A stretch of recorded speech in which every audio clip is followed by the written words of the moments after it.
Welcome to the Texas Values Report. This is Jonathan Saenz, president of Texas Values. Great to be with you on another glorious week in the state of Texas.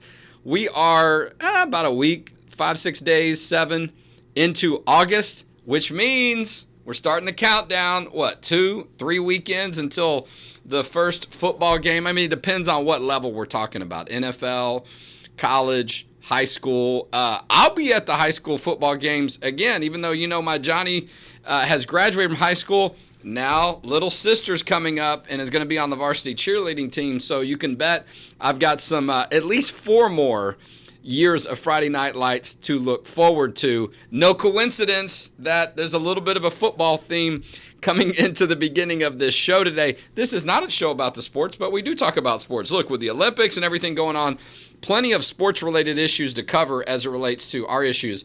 But we focus on the issues of faith, family, and freedom in the arenas of the courts, the legislature, and the media. This podcast and radio show has been running consecutively without stop for 6 years. We're excited about that. And a big part of that is because we're blessed to have some great guests that spend some time with us from time to time, mostly at the state level, but some at the national level. And today is no different. We're excited to have our friend Coach Joe Kennedy on the show today. He is no stranger to the Texas Values Report or the work that we do at Texas Values. You may remember a couple of years ago, there was a case that went up to the U.S. Supreme Court, pretty much called the Coach Kennedy case. The Coach Kennedy football case that was victorious at the Supreme Court. His legal work was done by our good friends at First Liberty Institute. We were very honored that we wrote an amicus brief, a supportive legal brief at the U.S. Supreme Court for this case that went on forever. But he did get victory, and because of that, now he's going around the country spreading the good word. Coach Kennedy, welcome back to the Texas Values Report. It's so good to be here with you again, my friend. I haven't seen you, 2 weeks? No, listen, let's not talk about where we were when we ran into each other at the RNC. That was kind of awkward. No, I mean, anyway, we were exiting. Look at that hat. Yeah, we were taking care of some business, and then, now put that back up again, actually. I mean, does that look weird, me in a cowboy hat? I mean, I am a Texan. No, that is so Texas. You are so Texas. No, it was so good to see you. We ran into some of our friends from, the God's Not Dead series. The RNC was through the roof. I had not been before, as a delegate. I went in 2016, sort of as a, not a participant, as a spectator. This was much different. I mean, the party of parties, the excitement, the enthusiasm. Look, you were there. The people from God's Not Dead, there were A-listers all over the place. I mean, I was just like, whoa. I mean, I couldn't believe they were just walking all over the place. It was phenomenal. It was a place to be that week. And so, but we're going to see each other again. Coach Joe Kennedy is going to speak at our Texas Values event, our policy forum, September 13th and 14th. We'll let you know soon what the schedule looks like so you know if you can catch him on Friday or Saturday, but he's sure to have a lot of enthusiasm. Look, you got a lot to talk about. You got a movie coming out. The book has been doing well. I mean, nice, clever title, Average Joe, okay? You're a Marine. Y'all aren't average. But just for a second, I know a lot of people have heard about the story and the court case and, how amazing Kelly Shackelford and Hiram Sasser are. But for people that may not be aware of it, let's draw back for just a minute. You were in the Marines, a successful high school football coach, really living the dream, right? And then what happened at the public school you were at in Washington? I was praying after every single game. I prayed after, twice a week, with varsity and junior varsity. So I got to coach both. And it was just not an issue for 8 years. And I did that, for lack of better words, religiously after every game. That was my commitment, my covenant with God. And nobody ever had a problem with it. Somebody saw what we were doing after one of the tough losses that we had and actually called our principal and told them how awesome it was. So everything came from a compliment. They started an investigation, and just like the regular woke agenda that's out there today is they just want to stamp out God in every facet of the public square. And they told me to stop praying with the students. I did. I complied with that. But when they told me that I no longer had the right to pray on the 50-yard line by myself, I was like, that's where I had to draw the line. No American should have to choose between their faith and their job. And that's where I was going to die on that hill. And I took it for 8 years to get that right back so we can have God and our religion in the public square. Now, it was just a tremendous court victory. It's been a little over 2 years now. And it got a lot of notoriety, but maybe not as much as it would have, because the decision from the U.S. Supreme Court towards the end of June that year in 2022 was on a Monday for the Coach Kennedy case at the Supreme Court, because the Friday before Roe versus Wade went down through the Dobbs v. Jackson case. But it still got a lot of attention. The folks at First Liberty doing a great job with the marketing and the social media and all that good stuff. But as we roll into football season, right, inevitably people are going to be talking about these issues. They're going to be wondering. What's the law on this issue? And things have changed. Really, they reverted back to where they were before. And look, we can look back, as I'm sure you do often, and think, how excited you are. You got the victory. But man, those 8 years, you don't know how it's going to go. You're just hanging on. And as I recall, your wife was an employee at the school district. I'm sure, some tough dynamics there that could put you to the test to see if you're going to stick it out. Oh, not just an employee, but she was the HR director for the school district. So, I mean, suing your wife is never good in any business. So that's my advice to you. Don't sue your spouse and don't let her fire you, because it causes a little bit of tension in the home. But it worked out. We fought for 7 or 8 years. It took 9 years to get back on the football field. And we had 7 losses in a row. So we really had to rely on our faith and our family together. That just cemented everything, and we had to hold on for dear life for that long.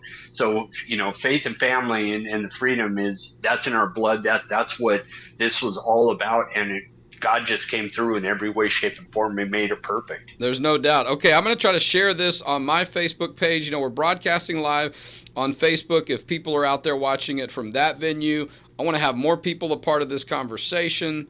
So let me get my share set up here, and then we can have more people participate. If you want to ask questions, post them in the chat, and you can see Coach Kennedy up close and personal September 13th and 14th at the Texas Values, Faith, Family, and Freedom Policy Forum. That's here in Austin, Texas, just about 15 minutes from the state capitol, Great Hills Baptist Church, where we're going to have the event. And you're going to have some fun stuff to talk about. You're going to be 3 or 4 weeks from the movie coming out. We did that little graphic a minute ago, Average Joe. I saw a trailer, and I'm like, wait a minute. The guy that's playing Coach Joe Kennedy, that's the guy from Suits. I mean, you got some great actors. Tell us about the movie.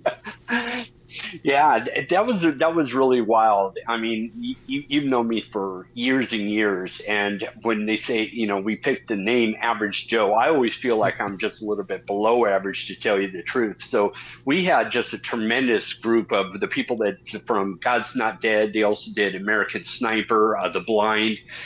They just got a ton of movies, and it was at the absolute perfect timing when everything came out. We were in the right, the Writers Guild was on their strike. We were just coming out of COVID. Everything was just kind of just placed perfectly in timing, and we had a lot of fun with it. And my wife and I had to face a lot of hardships that we haven't dealt with since we were kids, because it goes back to when we were both 9. So you get to see the dynamics of our life and the intertwining of it for everything live and personal. Our whole life is going to be up there on the big screen. Well, and Coach Joe Kennedy's going to share some of those details at our policy event September 13th and 14th. Still time to get tickets. We see these victories. A lot of times folks are not paying as much attention when you're in the middle of the process. A book comes out, a movie, and then you can kind of tell this story and from the beginning towards the end, and look back on it in an appreciative way. But you're right, it can be hard to look back at some of those details. There's a lot being made of the movie, about vice presidential nominee J.D. Vance and others. And those things are not to be taken for granted, right? Some of the circumstances that people come through, right, and escape or make it through in order to do something meaningful with their life, it does form and, forge you in some different ways, right? It has an impact on who you become, but it also, I think, can help people understand, no matter where you are, to some extent, the name of the movie, Average Joe, in the book, that there's hope, right? There's, and in later in life for you to have to go through so much after you had been through literally some wars and battles. Tell us just for a second though. I understand, going back a little bit further and revisiting some of those things. But what's it like for you to be able to see, wow, I just was trying to protect my own faith. Now I'm having an impact, the potential to have impact on the lives of young men, but also all people of faith across the country. Yeah, and not even just people of faith, all Americans, because you take a look at it, we take for granted the First Amendment, the freedom of speech, the freedom of exercise, and the free exercise and religious. We think that those are just gimmies every day, but we don't understand that they're being attacked every day. The only thing I did was just to stand up, I thought, for my rights as a coach and as an American. The Marine in me wanted to fight, and it just was really tough to just, only thing I was asking for was my job and to be able to pray after a football game. God took it to a whole new level and took it across the entire nation, which has freed up everybody. We see Louisiana that is putting the 10 Commandments up in all the classrooms, and that's directly because of our case that we won. So this has impact across the entire nation, and it's wonderful that people will be able to express their rights and be able to practice their faith without, being judged by it. And I tell you, it's a great time to be alive and to actually start fighting for a country, because things are so crazy right now. I think it's awesome that God's given us this opportunity and all of these, stumbling blocks or whatever you want to call it. But these are the things that make us who we are as Americans and as people, just to be stronger and to dig down with our faith in our family, because that's what it all comes down to here in America. Well, look, we're in a presidential year, big election coming up that we're moving closer to in November. And you and I'm sure agree, we don't think the government controls everything that we do and that we need to live and die based on who's in office, but it certainly matters. And it certainly can have a big impact, not only our freedoms, but how the rest of the world sees us in our country, the place, the responsibility. This is what I've been trying to teach my kids a lot and make sure they understand, as I've got one that's almost out of the house and two that are coming right behind him pretty soon, is that, yes, we have a lot of freedoms in our country, but there's also that responsibility that we have to make sure that freedom stays, right? And not just for our own country, but the impact we could have across the world to keep things as stable as possible.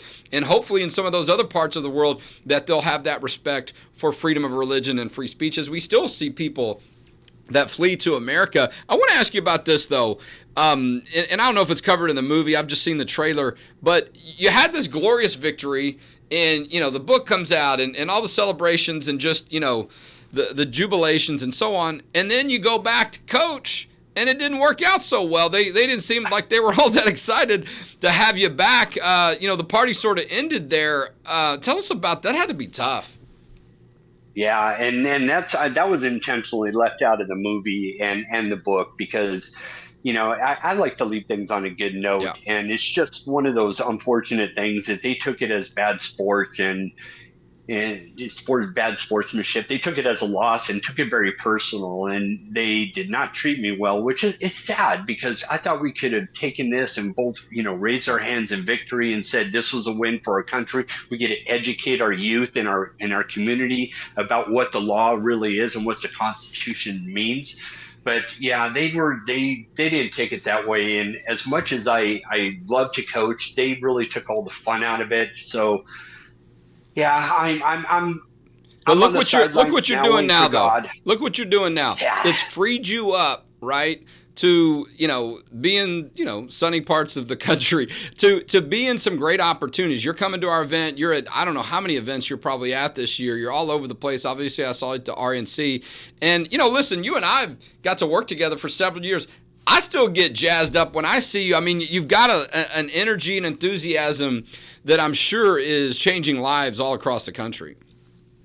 Well, see, I think that's the best part, is that we are so alike-minded, and most Americans really are, but we've been shut in and put down for so much that when you actually get to spend time with people that are thinking the same and believe in the same things, dude, we have a great time. Like the RNC, all the events that we've been to, we've been through Texas Values. I don't even know how many times. And I get to do this across the country with not just Texas Values, but, from Washington all the way to Maine. We cover everywhere. And it's just great to get people that are pumped up and jazzed to be part of America again and have that pride in our country and in themselves where they feel like they are making a difference. Because being American and a person of faith and a person in a family, that's not a spectator sport. You have to be involved, and you got to be actually get off your butt and get into that game. And that's what we do. Is you and I both have a wonderful time doing that. And when we get to share people like with Texas Values, I feel like I'm home. And it is, to me, it's like of course you do. Just a little bit mellow. Of course you do. High school football is king in Texas. Okay, yes, of course you do. I tell you, listen. Okay. So, if I may, all right, you guys did a great promotional thing before the court case, all right, where you had people take a knee and all this stuff at the 50-yard line. Whose idea was that? Mateer or Hiram? Whoever. That was a great idea. Maybe it was your idea. And, I actually did that myself. And I felt like I should lead and do that because we were supporting the case and your efforts. And, but I had a son entering in his first, or close to his final year in high school football. And, I was ready to do it. And then when I did, like right now, I got emotional. I was like, wait a minute, like just those seconds, right? And so I'm sure what you experienced then, what people are going to experience and realize the significance and power of just a few seconds of prayer, it can be life and death. I mean, it can be changing. And so I'm just excited about what you're doing because just having experienced a small part of that, we know, man, if other people could experience that, it could change the world. Absolutely. And we're in a perfect time to do it with the way that democracy seems to be fading a little bit in politics right now.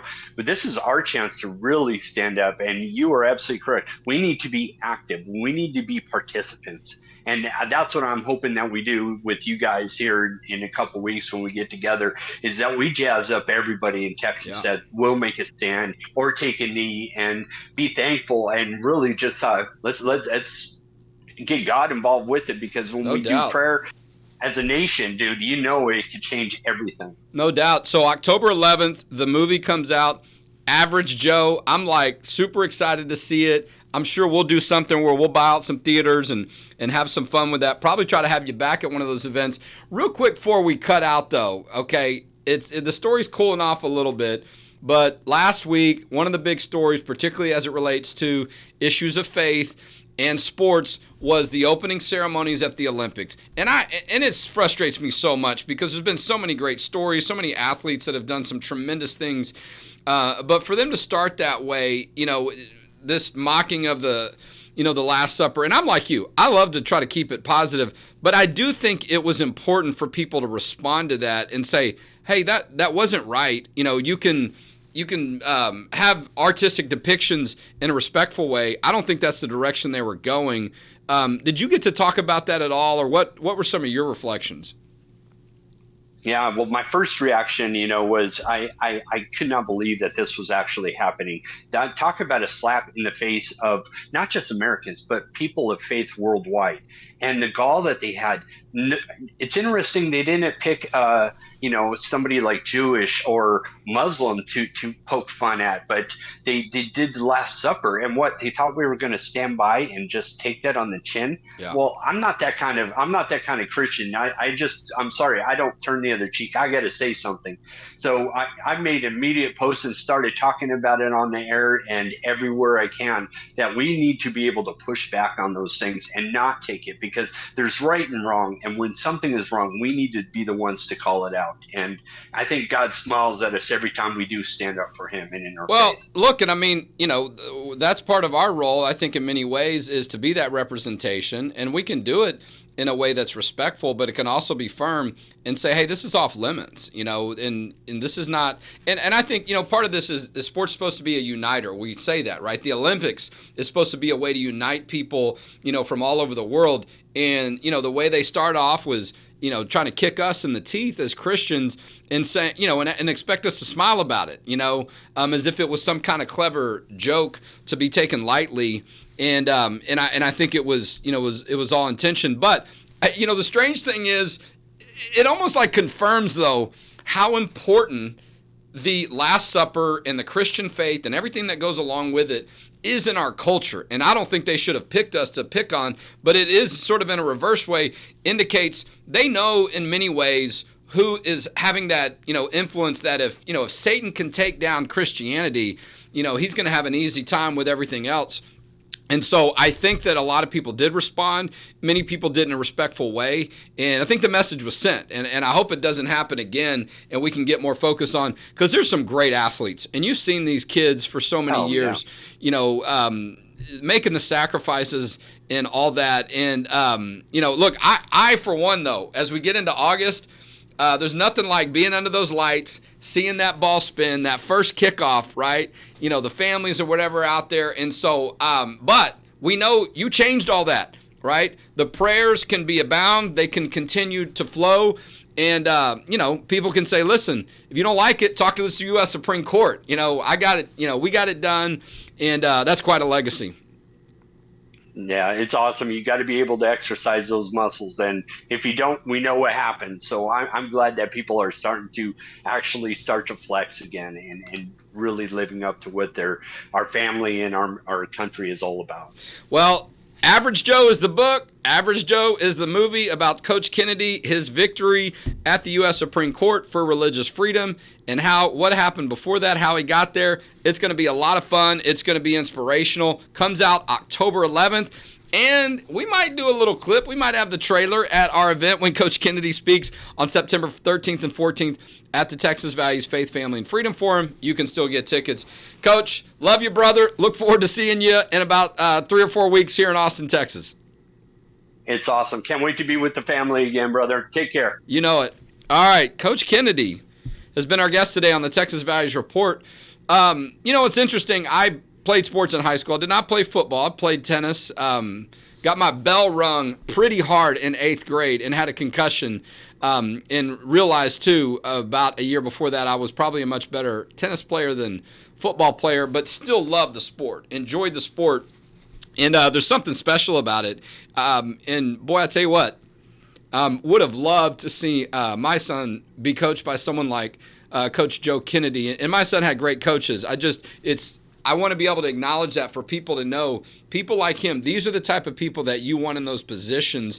And so I think now it's not just one school he's having an impact on young men, but across the country. So we look forward to more great work for him. Hey, later this week, tomorrow, we're going to be up in Hurst, Texas. CWA has their big pink bus. She votes, she prays. A couple of members of our team are going to be out there. Penny Nance from CWA. This is at Embrace Grace Church out in Hurst, Texas. It's free to come out there. I signed that bus. Isn't that the one I signed? No, I signed the Save Our Bodies one. No, maybe it was the CWA one. I think it's on the other side when it was at RNC. I think that's the one I signed. I'll tell Mary Elizabeth and other members of our team to check that. It was a busy week when I was there. New speakers at the Policy Forum. Congressman Chip Roy. Boy, he's going to have a lot to say about the work that we care about. The congressman from San Antonio, Congressman Chip Roy from right here in Texas. We're excited about him being a speaker. Just announced that yesterday. Representative Brian Harrison from just south of Fort Worth is going to be is now one of our speakers.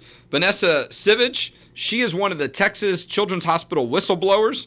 She's got allegations out there that there may be some Medicaid fraud that Texas Children's Hospital was involved in to conceal their work of trying to continue these practices of having kids have sex changes and puberty blockers that is now against state law. Corey DeAngelis, okay? The school choice evangelist, I think they call him. Man, does he get under the skin of some, teachers unions and other people out there that, are have been hypocritical and want to have it both ways. They want to have their kids, talk so much about how great public school is, but they went to private school. They want to talk about how supportive they are of public schools, but then their kids are in private school. So they want to have that right and that freedom and that opportunity, but they don't think you should. They think it should be much more difficult for everybody else. Corey DeAngelis does a better job of talking about this than I do. That's why he's going to be one of our speakers. And we're going to cover that school choice issue in a very robust way because it's going to be a big issue coming in next session. We know it's been a priority for Governor Abbott. There are a lot of new House members that are coming to the Texas Capitol in large part because the people they ran against were bad on that issue. So check that out. We're about to run out of time. We've got a candidate forum that we're a part of with our good friends at Prestonwood Baptist Church. That's October 15th at 5:30. That's a Tuesday. Put that on your calendar. But back to school is next week for a lot of people. Look for later this week or the first of next week. We're going to put an email out, social media, with a back to school toolkit. What are your rights? What changed last session? What do you need to know about parental rights? We made sure as a parent, sex ed continues to be opt-in. That means they cannot be teaching your kid sex education stuff without getting your permission beforehand. Opt-out is when they do it or when they send a note home and say, if you don't tell us you don't want it, we're going to do it. Opt-in is they have to, prior to that, have your permission. So that was going to end on August 1st. We found a way to make sure that got extended. All that's going to be in the back-to-school toolkit, so you make sure you have all your rights in place and you're aware and that, TASB doesn't try to get the best of you, Texas Association of So-Called School Boards. So, good stuff. Check out our website. Listen, if you see value in our work, please consider making a donation. We had a tremendous event with Riley Gaines last week in Midland. A lot of new supporters that got on board, that saw value in our work. She is phenomenal, okay? Riley Gaines does it better than just about anyone. She's got a new book out, as a matter of fact, too, Swimming Against the Current. We do have a couple of those signed. We might be able to have some of those at our policy event. But listen, if you see value in our work as we start this new fiscal year, Texas Values University is coming out soon. Go to txvalues.org. Make that tax-deductible donation today. We are a 501c3 nonprofit organization, so all donations are tax-deductible to the fullest extent of the IRS and their determination. So, and together, that's how we'll protect faith, family, and freedom in Texas. And we'll talk to you next week on the Texas Values Report.